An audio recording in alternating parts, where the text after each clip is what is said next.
안녕하세요. 오늘도 사연 살롱을 찾아주셔서 감사합니다. 저는 경기도에 사는 40대 후반 여성이에요. 얼마 전 제게 일어난 너무나 황당한 사연을 털어놓고 싶어 이렇게 사연을 올리게 되었습니다. 아직까지도 이게 정말 저한테 있었던 일인지 어안이 벙벙하고 며칠 전까지는 자다가도 화병이 나서 깨곤 했어요. 입에 담기만 해도 속에 천불이 나서 일부러 주변에 잘 말하고 다니지도 않았던 이야기인데 시간이 지나니 가라앉기는 하는 건지 이제는 좀 어디다 털어놓고 위로도 받고 공감도 받고 싶어 용기를 내게 됐어요. 여전히 주변에 이야기하기엔 나 부끄러워 얘기도 꺼내기 힘든 이야기이긴 하지만요. 이야기하기에 앞서 제가 젊은 시절을 어떻게 보냈는지 먼저 이야기해 드리려고 해요. 사람마다 사는 모양새가 다 달라서 여러분들은 어떤 젊은 시절을 보내셨는지 감히 상상조차 안 되지만 적어도 다들 각자 위치에서 나름대로 고군분투하며 치열하게 청춘을 보냈을 거라고 생각해요. 저 역시 마찬가지였습니다. 저희 집은 대대로 부산에서 큰 찜질방과 목욕탕을 운영하고 있었어요. 시설도 넓고 관리도 깨끗하게 잘하는 걸로 입소문을 타서 동네에서는 이름만 말해도 모르는 사람이 없는 온천이었죠. 할아버지 때부터 이어져 온 온천은 장사가 꾸준히 잘 되었고 덕분에 일은 고됐지만 그럭저럭 집안 형편은 괜찮았어요. 그래서인지 다른 부모님들과 다르게 저희 부모님은 제가 목욕탕을 물려받기를 원하셨어요. 야야, 너는 나중에 커서 뭐 할 거니? 아직 잘 모르겠어요. 괜찮아. 할 거 없으면 목욕탕 물려받으면 되지. 그건 별론데? 어릴 때는 한참 꿈이 많을 때라 그런지 제가 목욕탕을 물려받아야 된다는 부담감 때문인지 그 말을 듣는 게 너무 싫었어요. 할 수만 있다면 목욕탕을 물려받는 것만은 피하고 싶었을 정도로요. 하지만 애석하게도 어릴 때 그 많았던 꿈이 커가면서 하나 둘씩 사라지더니 진로를 정할 때쯤이 되니 정말로 뭘 해야 될지 모르겠다는 생각이 들더군요. 성적 맞춰 대충 간 대학교도 학업에 흥미가 없어 간신히 졸업한 후 잠깐 백수가 된 시간 동안 제가 뭘 할 수 있을지 생각하다 결국엔 부모님 사업을 물려받기로 결심을 했습니다. 막상 결심을 하고 나니 목욕탕, 찜질방 시설 관리와 직원들 세신사 관리부터 정상까지 배울 게 많아서 정신이 없더라고요. 하나하나 제 힘으로 혼자 해내기까지는 꽤 오랜 시간이 걸렸어요. 그래도 하나 좋았던 건 일을 배운다고 해서 당장 목욕탕을 물려받을 건 아니다 보니 아르바이트 하는 마음으로 천천히 배워도 돼서 생각보다는 부담이 덜 하더라고요. 세신사 아주머니들을 상대하다 보니 아주머니들께서 재미삼아 세신한 법을 가르쳐 주시기도 했어요. 어머, 뭐야. 소질이 있는 것 같은데. 정말요? 손에 힘이 좋네. 세신사해도 되겠어. 지나가듯 하신 말씀일 수도 있지만 귀가 솔깃했어요. 당시 세신사들의 벌이가 꽤 괜찮았거든요. 게다가 마침 오래 일하시던 세신사 한 분이 일을 곧 그만두신다고 해서 새로 세신사를 구해야 할지 고민 중이던 차였거든요. 그래서 아예 제대로 일을 배워서 용돈벌이를 해보면 어떨까 싶은 생각이 들었어요. 엄마, 저 세신사 일 배워볼까 봐요. 뭐? 운영일이나 배우라니까. 갑자기 웬 세신사? 안 돼. 그거 골병 들어. 얼마나 힘이 좋아야 하는데. 괜히 힘 빼지 말고 배우던 일이나 마저 배워. 같이 하면 되죠. 틈틈이 알바하듯이 하고 싶어요. 엄마도 괜히 다른 분 구하는 것보다 저 쓰면 편하시잖아요. 그건 그렇지만 네가 아무리 젊다지만 엄마는 좀 그렇다. 목욕탕 운영하는 입장에서도 분명 아예 쓸모가 없진 않을 거예요. 새신사분들 채용하는데 도움도 될 것 같고 아무튼 배워둬서 나쁠 건 없을 것 같아요. 겸사겸사 돈도 많이 모아두면 좋고요. 당연한 반응일지도 모르지만 부모님은 뭐하러 힘든 일을 나서서 하냐며 처음에는 적극 반대하셨어요. 하지만 제 의지가 굳건하자 결국엔 마지못해 허락하셨죠. 아마도 이러다 말 거라고 생각하셔서 허락하셨던 것 같아요. 저는 곧 그만두신다고 했던 새신사분께 일을 배우기 시작했어요. 요새는 때밀이를 양성하는 전문 학원도 있다고 들었는데 제가 어릴 때만 해도 새신사 일은 이렇게 기존에 일하시던 분들께 전수받는 도제식으로 배우는 방법밖에 없었거든요. 다행히 저를 가르쳐 주신 분은 저희 목욕탕에서도 인기가 많으셨던 실력 있는 분이라 믿고 배울만 했어요. 그렇게 일을 배워서 새신사 일을 병행하게 되자 제 한 달 월급은 제법 쏠쏠해졌어요.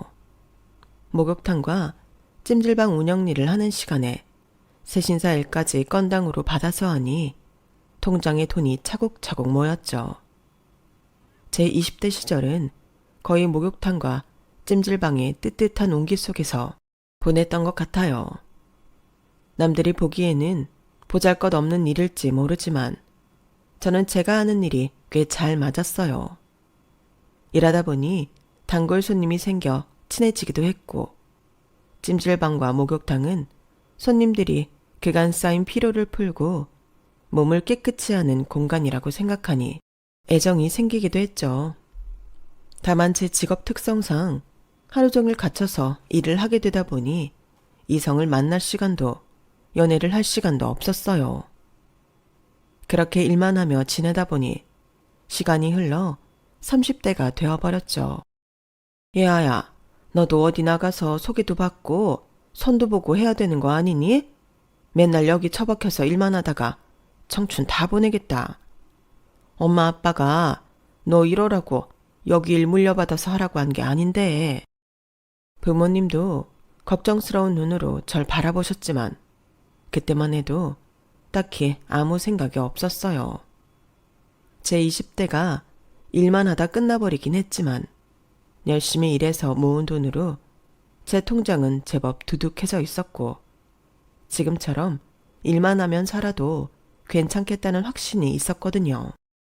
좋은 사람을 만나고 싶다는 생각은 있었지만 일을 하느라 제 또래 친구들과도 멀어진 지 오래여서 마땅히 소개받을 곳이 없었고 그렇다고 일부러 결혼을 목적으로 한 선자리를 알아보기엔 또 부담스럽더라고요.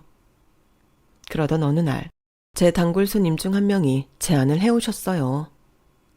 세신을 자주 받으러 오시는 분인데 안 그래도 동네 분들 말로는 이 동네 제일 가는 땅 부자라고 하는 손님이 계셨거든요. 제가 마음에 드시는지 맨날 선물을 챙겨다 주시는 감사한 분이었는데 저를 정말 예쁘게 봐주신 모양인지 괜찮은 남자를 소개시켜 주겠다고 하셨어요. 예아 씨는 연애 안 해?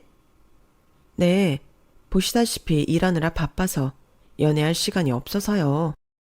아우, 똑같이 바쁜 남자 만나면 되지. 그리고 원래 전쟁통에도 싹 트는 게 사랑이야. 좋은 사람 지금 안 만나면 나중에 아쉬울 땐 다른 여자들이 다 채가고 없다.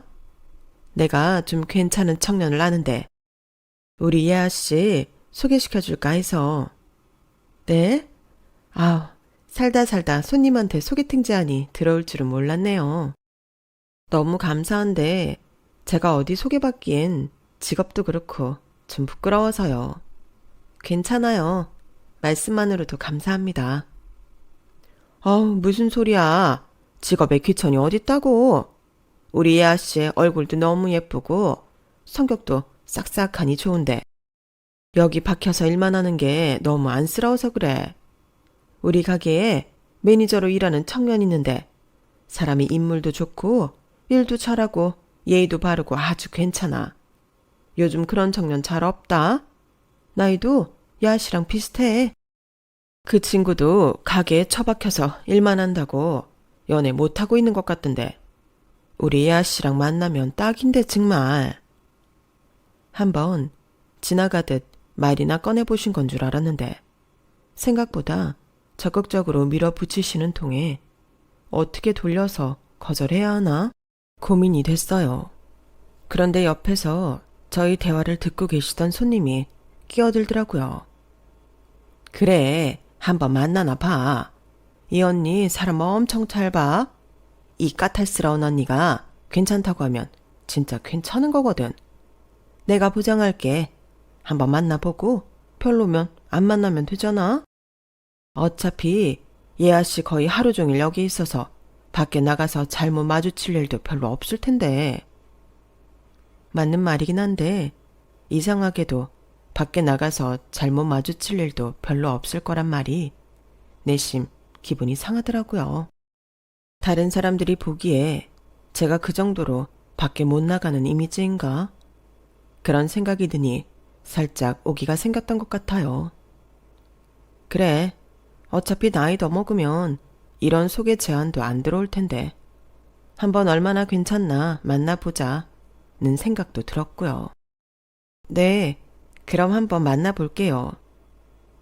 솔직히 말하면 새신사에 대한 사회적 편견 때문에 소개에 대한 자신이 없었을지도 모르겠어요. 저는 제 일에 자부심이 있고 적성에도 잘 맞았지만 흔히 새신사라고 하면 떠올릴 수 있는 이미지라든지 그런 것들이 결혼 상대로 봤을 때 상대가 어떻게 바라볼지가 마음에 걸렸던 것 같아요. 그래서 소개팅에 별 다른 기대감은 없었어요. 그래서 좋으면 좋고 아니면 말고 식으로 대충 예의만 갖췄다 싶은 차림으로 나간 소개팅에 의외로 정말 훤칠한 남자가 나와서 깜짝 놀랐죠. 안녕하세요. 안녕하세요. 예아씨 맞으시죠? 들은 대로 정말 미인이시네요.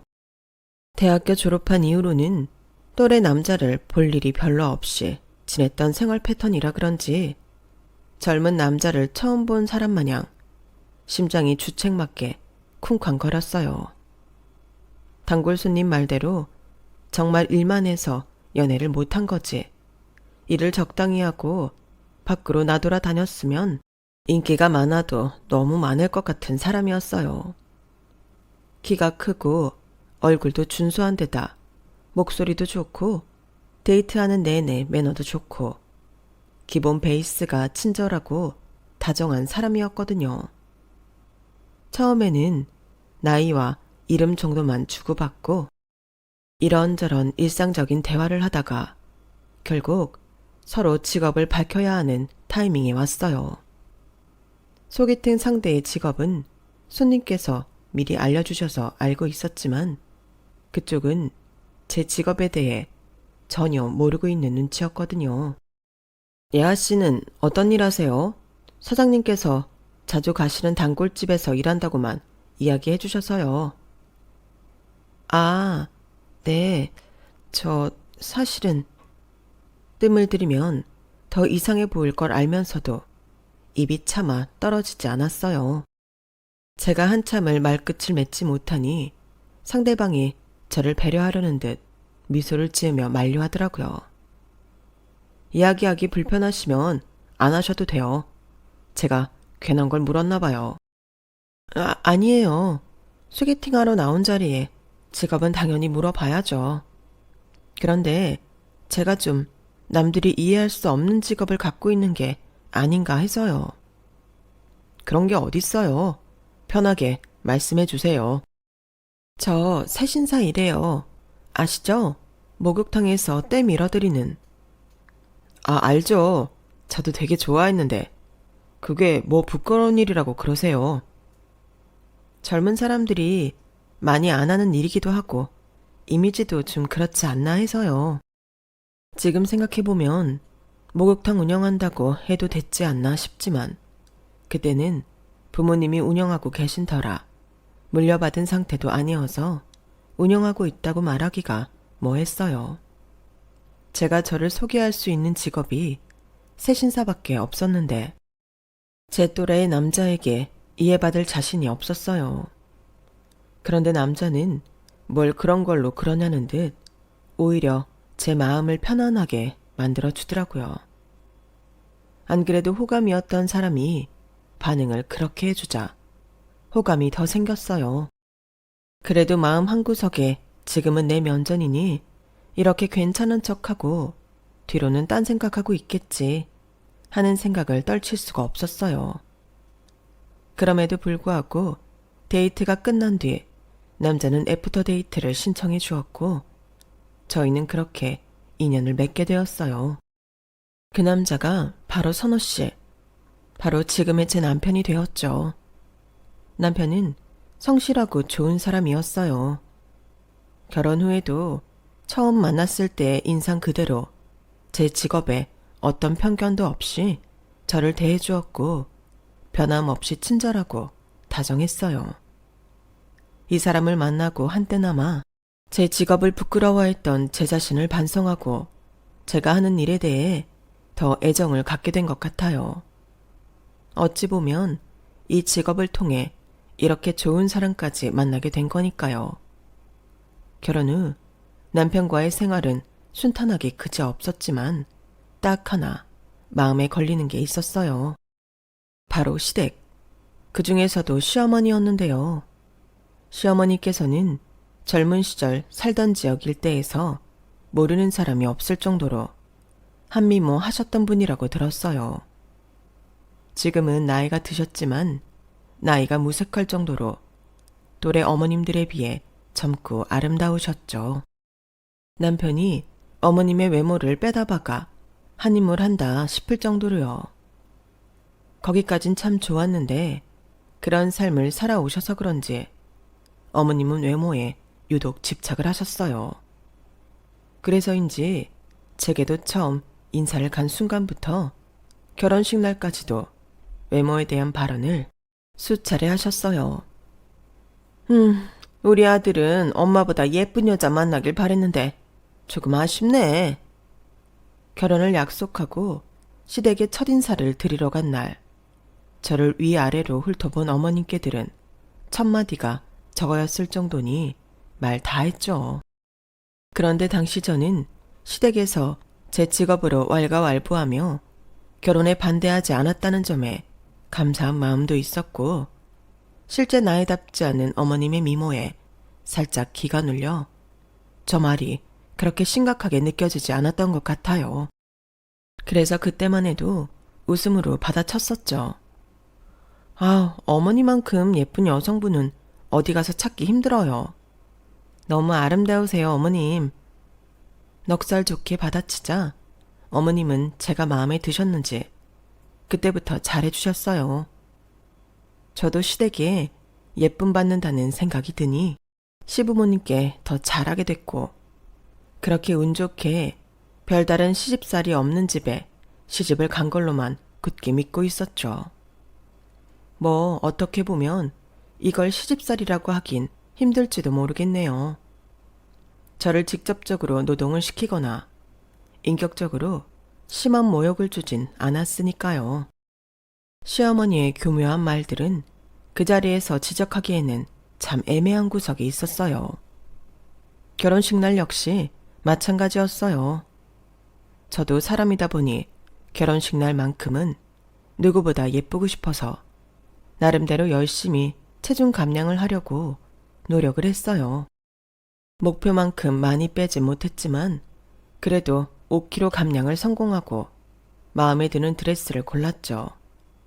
결혼식 날까지 겨우겨우 몸무게를 유지해서 메이크업까지 다 마치고 시어머니와 마주쳤는데 시어머니는 보자마자 약간 못마땅한 얼굴로 제 드레스를 훑으셨어요.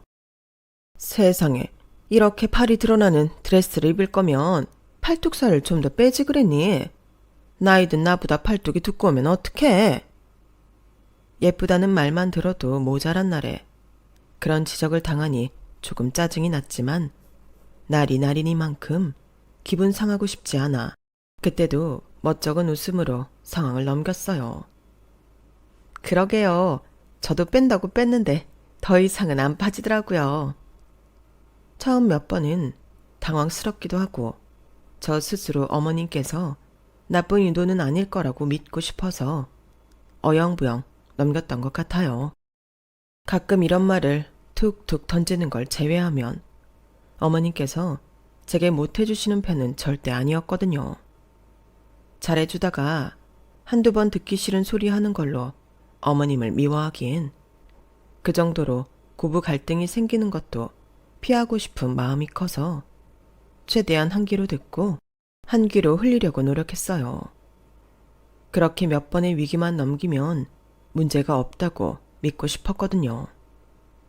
그런데 결혼한 횟수가 넘어갈수록 어머님의 외모에 대한 집착은 심해져만 갔어요. 솔직히 다른 시집살이하는 며느리들에 비하면 별거 아니기도 하고 매번 수위가 센 편도 아니라서 신혼 때까지만 해도 저도 별로 심각하게 생각하진 않았던 것 같아요. 그런데 알게 모르게 어머님이 가끔가다 무심하게 툭툭 던지는 제 외모에 대한 혹평이 차곡차곡 쌓여 마음속에 상처를 남겼던 것 같아요. 그걸 깨닫게 된 건 제가 첫애를 낳고 난 지 3개월쯤 된 어느 날이었죠. 첫째를 임신하고 20kg가 쪘었는데 출산 후 겨우겨우 10kg를 빼고 나머지 10kg는 육아 스트레스에 밤늦게 야식을 먹다 보니 못 빼고 있었거든요. 아이를 낳고 몸이 달라져 보신 분들은 알겠지만 몸이 정말 임신 전 같지가 않잖아요. 임신 전에는 좀 쪘다 싶으면 며칠 먹는 걸 조심하고 운동 좀 해주면 또 금방 빠지고 했는데 가난아기를 돌보면서 운동하는 게 쉬운 일도 아니고 식단 조절을 한다 해도 금방 빠지지가 않았어요. 식단 조절을 하며 아이를 보자니 너무 힘들어서 중간에 금방 포기하게 되기도 했고요. 안 그래도 임신 전에 남편이 좋아해줬던 예쁜 옷들도 하나도 안 맞고 제 스스로 둔하게 변해버린 몸뚱이 때문에도 한참 스트레스를 받고 있었던 때였어요. 남편은 한결같이 예쁘다고 해줬지만 도저히 저는 제 스스로를 사랑하기가 어렵더라고요. 여보, 오랜만에 이번 주말은 애기 맡기고 둘이 놀러 갈까? 엄마가 봐주신다는데. 아니야, 나 너무 살쪄서 데이트할 때 입을 옷도 없어. 임신했을 때 내가 선물해준 예쁜 인부복 원피스 있잖아. 그건 어때? 그거 처음 입었을 때 진짜 예뻤는데. 그래? 그럴까, 그럼? 나한테만 예뻐 보이면 됐지. 뭘 그렇게 남들 눈을 신경 써. 내 눈에는 당신이 최고로 예뻐. 고마워, 여보. 사실 아이를 낳고 외출을 안 한 지 너무 오래돼서 약간의 산후 우울증까지 겹쳤을 때였어요. 이대로 집에만 있으면 안 된다는 걸 알면서도 밖에 나가려니 예전과는 너무나 달라진 모습에 친구들 만나는 것도 꺼려지다 보니 점점 더 위축되고 집에만 있게 되더라고요.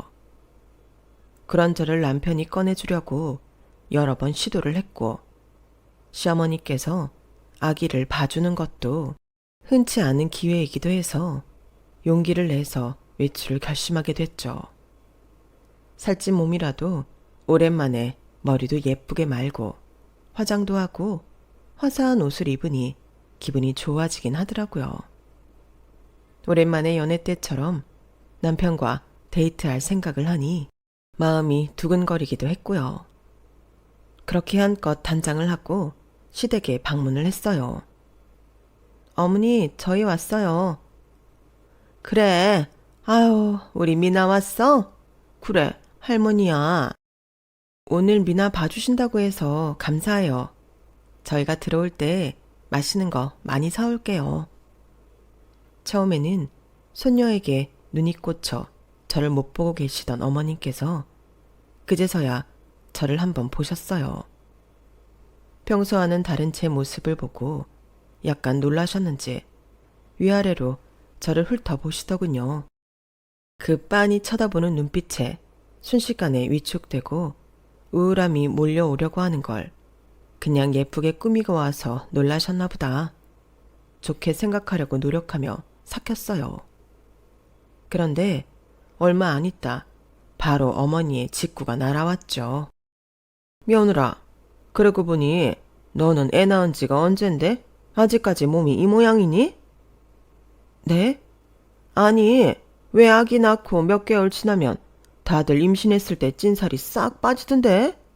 너는 어떻게 된 게 아직도 이 모양이야? 처음엔 좀 빠지나 싶더니 이제 더 빠지질 않는 것 같다. 머릿속이 새하얘져서 아무 말도 못하고 있는데 제가 몸에 예민한 걸 알고 있는 남편이 재빨리 끼어들었어요. 엄마, 애 낳는다고 다 살 빠지는 거 아니에요. 뭔 소리야. 엄마는 너 낳고 육아 좀 했더니 살이 아주 그냥 쭉쭉 빠지던데. 하긴 요새는 옛날처럼 독박 육아가 아니니 좀 살만한가? 세상 참 좋아졌어. 남편이 육아를 도와주니까 살이 안 빠지나 보네. 엄마, 그건 사람마다 다른 거죠. 육아해서 살이 빠지는 사람도 있겠지만 끼니 잘 못 챙겨 먹고 애 보다가 밤늦게 돼서야 먹어서 살이 잘 안 빠지는 엄마들도 많아요. 아, 그래도 살을 빼야지. 평생 그렇게 살 거야. 애 낳기 전엔 빼짝 말라서 이쁘더니 남편 보기 부끄럽지도 않니? 여자는 결혼을 하건 애를 낳건 평생 관리해야 돼. 안 그러면 누가 네 남편 채간다? 얘 봐봐. 밖에 나가면 누가 유부남으로 보겠어? 관리 잘해놓으니까 어떤 젊은 여자가 붙어도 붙지. 근데 이렇게 펑퍼짐한 옷 입고 백날 꾸며봐야 그렇게 관리 잘한 애들 이길 수나 있겠냐고. 내 아들도 남잔데 별 수 있겠어?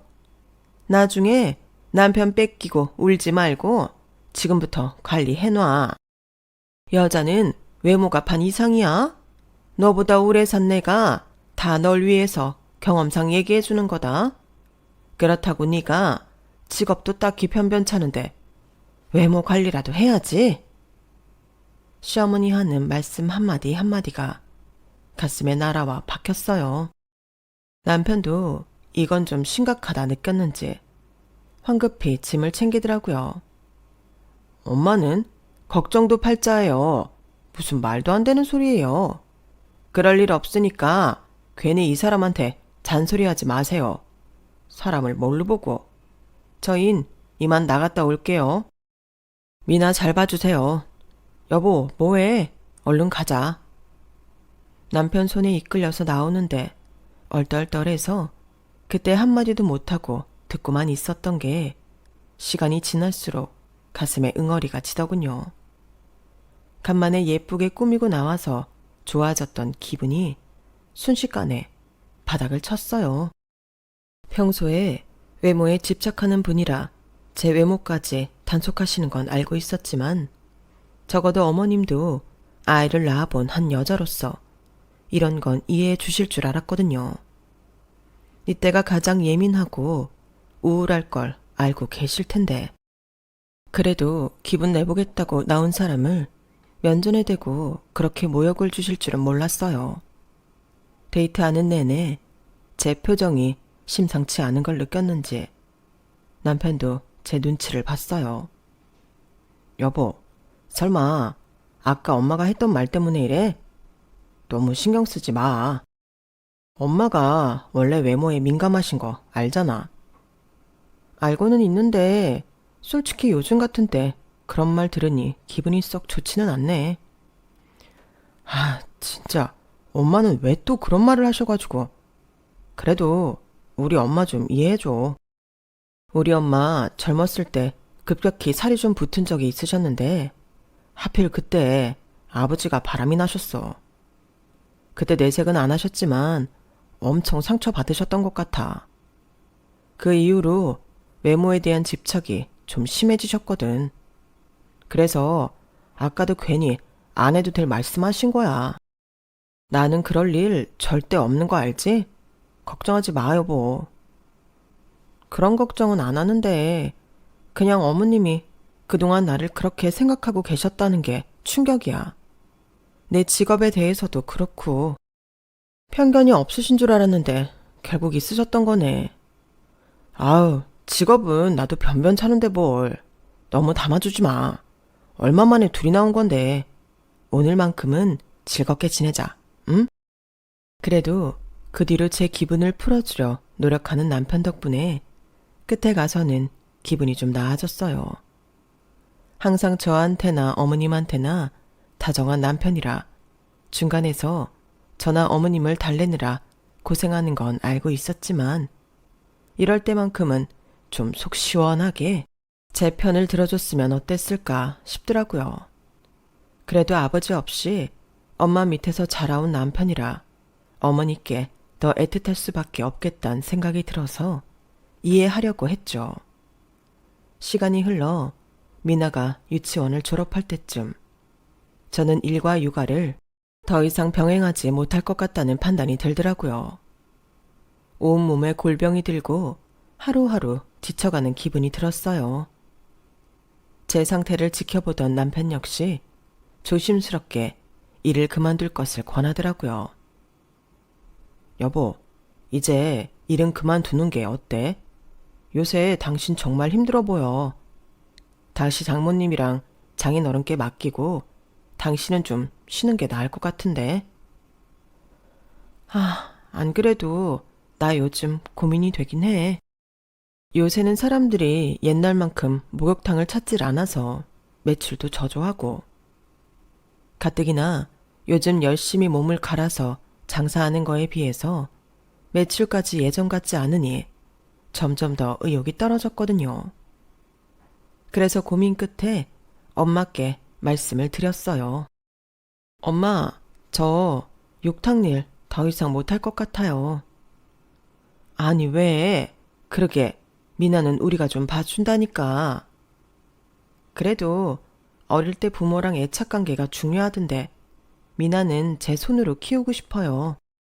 그리고 옛날부터 새신사 일을 해서 그런가 요즘 들어 몸도 별로 안 좋아지는 것 같고 조금 있으면 미나 초등학교 들어가는데 요즘 애들은 부모님 직업으로 애들끼리도 차별하고 그런데요. 애들이 저 새신사인 거 알면 미나 괜히 놀려서 상처받지 않을까 걱정도 되고 매출이라도 잘 나오면 모르겠는데 요즘 젊은 사람들은 목욕탕에 잘 안 오는지 일이 힘든 거에 비해 장사도 잘 안 돼요. 그래, 하긴 요새 장사가 좀 안 되는 것 같아서 걱정하긴 했다. 너한테 물려준 목욕탕이니까 네가 하고 싶은 대로 해. 그래도 돼요? 마음 같아서는 팔고 싶긴 한데 할아버지 때부터 물려받았던 장사라 마음에 좀 걸려서요. 나도 워낙 이런저런 정들었던 장소라 팔면 마음이 아플 것 같긴 한데 뭐 어쩌겠니? 세대가 바뀌고 예전 같지 않다면 변화를 받아들여야지. 그리고 그 욕탕 너한테 물려준 건데 네가 팔고 싶다면 팔아야지. 우리가 너한테 물려줄 재산이 그거밖에 더 있겠니? 마음 쓰지 말고 너한테 더 도움되는 방향으로 해. 대대로 하던 장사라 청산하는 게 좀 내심 마음에 걸렸는데 부모님께서 오히려 쿨하게 반응해 주시니 한결 마음이 가벼워졌어요. 결국 얼마 지나지 않아 저는 목욕탕을 팔았어요. 시설 관리도 꽤 잘 되어 있고 평수도 넓었던 터라 새로 사업을 하려는 분께 잘 팔렸죠. 목욕탕을 팔고 나니 통장이 오히려 두둑해진 게 마음이 더 든든하더라고요. 더 이상 고된 노동을 하지 않고 집에서 미나만 신경 쓸 수 있다는 점도 너무 좋았어요. 일을 할 때는 아이와 남편에게 잘 챙겨주지 못했던 따뜻한 밥도 지어 먹이면서 소소한 행복을 느꼈어요. 일을 그만두니 제 자신에게 투자할 시간이 비교적 많아져서 좋더라고요. 아이를 유치원에 보내고 남는 시간에는 운동도 시작했어요. 운동과 노동은 다른 거라더니 본격적으로 건강하게 먹고 푹 자고 운동도 시작하니 일할 때는 아무리 고되게 일하고 끼니를 못 챙겨도 빠지지 않던 살이 쭉쭉 빠졌어요. 물론 아이 낳기 전처럼 마를 때까지 빠지지 않겠지만 내내 과체중이었던 몸이 정상 체중이 되면서 자연스럽게 피부도 좋아지고 얼굴에 혈색이 돌기 시작했죠. 여보, 요즘 너무 예쁘다. 운동 시작해서 그런가? 그러게, 나도 요즘 느껴. 미나도 엄마 예뻐졌다고 좋아하네. 진짜 일 그만두길 잘한 것 같아. 젊었을 때 팍 일해서 벌어놓고 나이 들어서 쉬니까 너무 좋다. 그러게, 바이어족이 괜히 있는 게 아닌가 봐. 그동안 고생 많았으니까 좀 쉬어. 나도 당신이 집에 붙어서 애도 봐주고 집안일도 해주니까 옛날에 비해 엄청 편하고 좋다. 고마워 여보. 그땐 정말 하루하루가 행복한 날의 연속이었어요. 점점 건강해지는 제 몸도 너무 좋았고 늘 일에 치여 아이도 보는 둥 마는 둥 했는데 함께 보낼 수 있는 시간이 많아진 것도 좋았죠. 그렇게 행복한 일상을 보내고 있던 때였어요. 명절이 돼서 시댁에 어머니를 오랜만에 뵈러 갔는데 어머니께서 달라진 저를 보고 깜짝 놀라시더라고요. 아니 이게 누구야? 나 정말 못 알아볼 뻔했네. 살이 왜 이렇게 빠졌어? 저 일 그만뒀잖아요 어머님. 그만두고 잘 쉬고 운동도 시작했더니 좀 빠졌어요. 세상에 이렇게나 사람이 달라 보이는데 진작 좀 빼지. 그러게 내가 전부터 살 빼라고 그랬잖아. 너무 예뻐졌네. 참 좋겠다. 그래도 젊으니 살만 빼도 이렇게 예쁜데. 예전에 외모로 하도 갈굼을 당했더니 예뻐졌다는 칭찬도 뭔가 달갑지만은 않더라고요. 그래서 어색하게 웃고 넘기려고 했는데 왠지 모르게 침울해 보이는 어머님의 표정이 신경이 쓰여서 결국 더 말을 얹고 말았어요. 왜 그러세요? 어머님은 나이 드셔도 너무 예쁘신데. 됐어. 내가 예쁘긴 뭐가. 그렇게 젊을 때부터 악착같이 관리를 했는데도 늙으니까 소용이 하나도 없어. 어머님, 그래도 어머님 또래 다른 분들에 비하면 그 나이대로 안 보이고 엄청 동안이세요. 진짜 10살은 어려 보이세요. 말은 고맙지만 거울 볼 때마다 얼굴에 주름이 그득그득한 게 정말 꼴도 보기 싫어. 요즘 그래도 시술 같은 게 많이 발달했던데. 내가 무슨 돈이 있어야 말이지. 그런 것만 해도 사람이 엄청 젊어 보이던데. 옛날엔 내가 눈이 예쁘다는 소리도 참 많이 들었는데 나이 드니까 쌍꺼풀도 쳐져서 눈도 꼴 보기가 싫고 그렇게 남의 외모를 깎아내리더니 결국 본인의 기준에 갇혀버리신 것 같더라고요. 참, 이걸 어떻게 반응해야 하나 난처했는데 보다 못한 남편이 나섰어요. 엄마, 시술이 얼만데요? 한번 해드릴게요. 정말? 나 정말 시술 해줄 거야? 네, 병원 가서 상담 받아보시고 말씀해 주세요. 저희는 그런 거 잘 몰라서요. 알겠어. 정말 고맙다. 고마워 얘들아.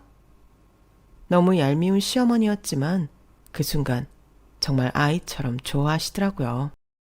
저랑 상의도 없이 선뜻 시술을 해주겠다고 나서는 남편에게 한마디 하고 싶었지만 남편이 어머니랑 얼마나 애틋한지도 알고 저렇게 나이 들어서 부모님이 우울해하시는데 그깟 시술 한번 해드리고 싶을 수도 있겠다 싶어서 그냥 넘어갔어요. 그런데 그걸 이렇게까지 할 줄은 몰랐죠. 여보, 나 예금 통장에 넣어뒀던 돈이 갑자기 없어졌어. 설마 당신이 뺐어? 그동안 일하면서 모았던 돈이 1억 정도 남아있던 금액을 예금 통장에 넣어뒀었거든요.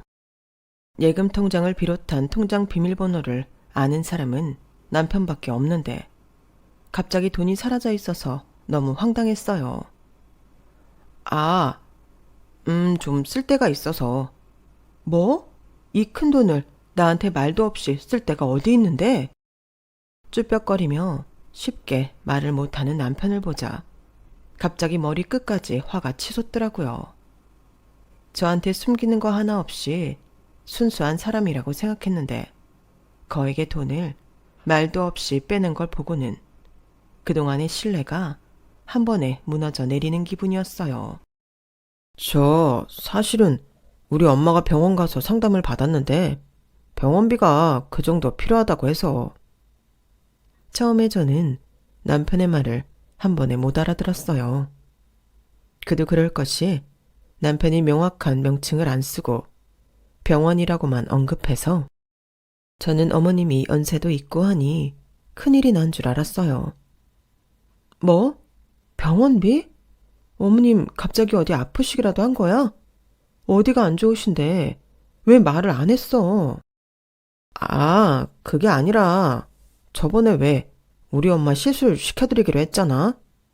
근데 엄마가 상담을 받아보니 눈도 하고 싶으시고 눈 밑 지방도 다시 하고 싶고 뭐 아무튼 돈이 꽤 많이 든다고 하셔서 일단 다 하면 얼마가 들지 모르겠다고 하셔서 일단 쓰고 남은 거 돌려달라고 했어.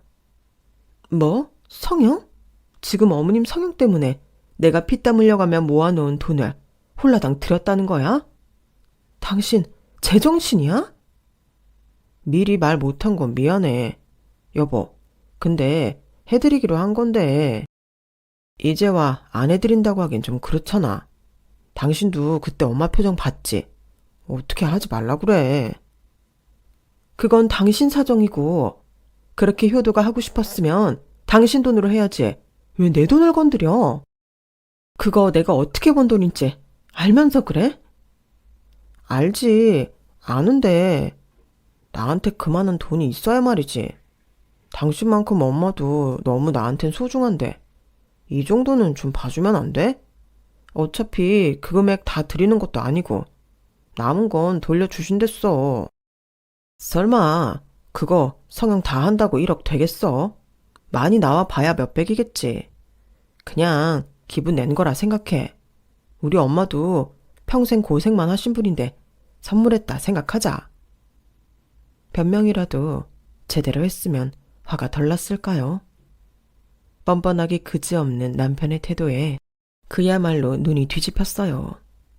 효도에 대해서 뭔가 단단히 잘못하고 있는 남편의 태도를 지금 뿌리채 뽑아놓지 않으면 앞으로 제가 고생 꽤나 하겠다 싶은 생각이 들더라고요.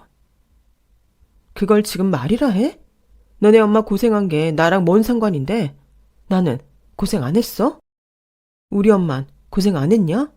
왜 내가 고생해서 번 돈을 우리 엄마도 아니고 니네 엄마 고생했다고 선물해야 되는데 내가 어떻게 번 돈인데 그게.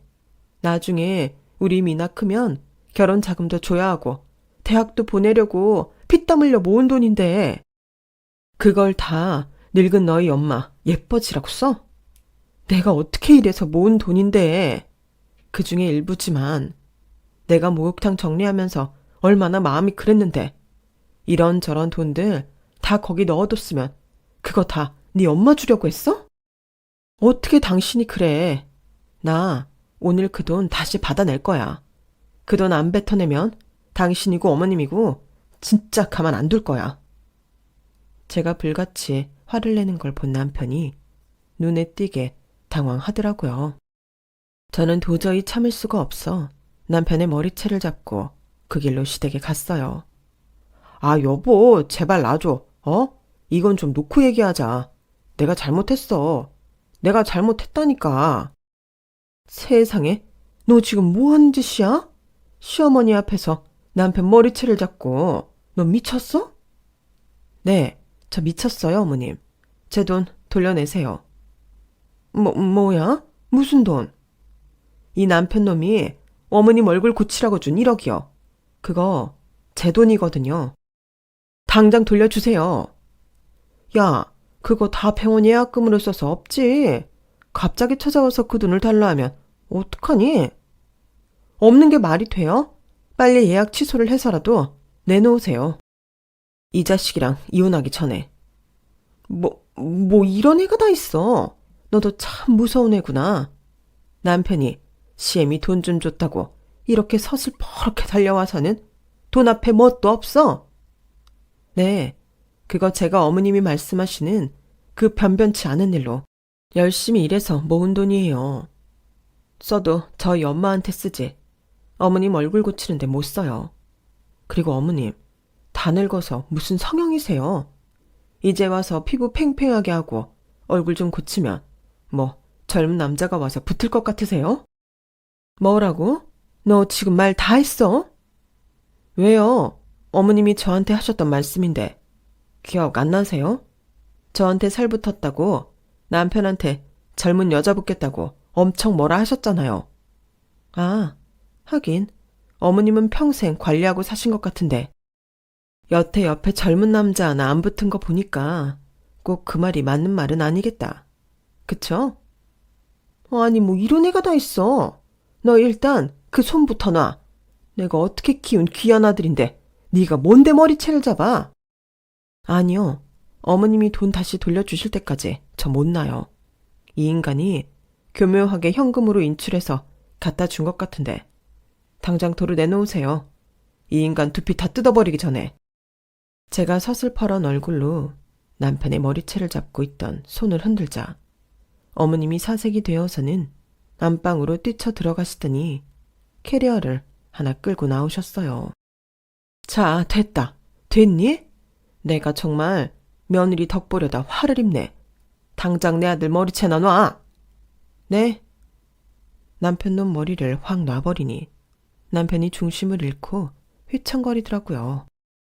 가방을 열어보니 남편이 인출한 돈이 맞는 것 같아 남편을 그 집 바닥에 던져놓고 돈가방만 챙겨서 나왔어요. 당신 봐주는 건 이번이 처음이자 마지막이야.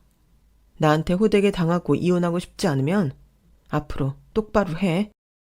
제가 평생 모아온 돈을 홀라당 지 엄마 성형하는데 갖다 바친 남편이 너무 괘씸하고 배신감이 들었지만 그래도 그동안 살면서 저에게 못해준 적이 한 번도 없었던 사람이라 이번만은 눈 감고 봐주기로 했어요. 돈을 어떻게든 받아내긴 했으니 그렇게 화가 죽을 만큼 나진 않았는데 그래도 몇 달간 냉정 상태로 지냈죠. 효자? 좋죠. 근데 지 엄마라면 앞뒤 사정 안 가리고 껌뻑 죽는 그 점이 마음에 걸려서 이번에 확실히 뿌리를 뽑아야겠다는 생각이 들었거든요. 남편은 이대로 가다간 정말 이혼이라 생각했는지 어머님께 어느 정도 선을 긋겠다며 예전과는 달라진 모습을 보여줬어요. 6개월 정도 지켜본 결과 좀 달라지는 모습이 보이긴 해서 마음을 서서히 풀었죠. 요즘 젊은 사람들이 하늘이 내린 효자는 결혼 대상 깊이 1호라고 얘기한다던데 비교적 옛날 마인드를 갖고 있던 저는 이해가 안 가던 말이었는데 이번에 확 이해가 되더라고요. 뭐 사람 고쳐 쓰는 거 아니라고들 하지만 그동안 저에게 잘했던 점을 생각해서 제 남편은 한번 고쳐 써보려고 해요. 적어도 지금 결혼을 앞두고 있는 분들이 이 사연을 보고 계신다면 예비 남편이 혹은 예비 사위가 쓸데없을 정도까지의 효자인지 아닌지는 꼭 보고 결혼하세요. 물론 다 그런 건 아니겠지만 보통 효자인 남자들이 다정하고 상냥하기도 해서 그런 점만 보고 결혼했다가 저처럼 뒤통수 맞을 수도 있으니까요. 제 긴 이야기 들어주셔서 감사합니다. 이야기하고 나니 속이 좀 후련한 것 같네요. 들어주신 모든 분들의 가정에 행복과 기쁨이 가득하시길 바랍니다. 여러분, 사연 댓글에 응원과 현명한 조언 부탁드려요. 좋아요와 구독은 저에게 큰 힘이 됩니다. 오늘도 좋은 일 가득하세요.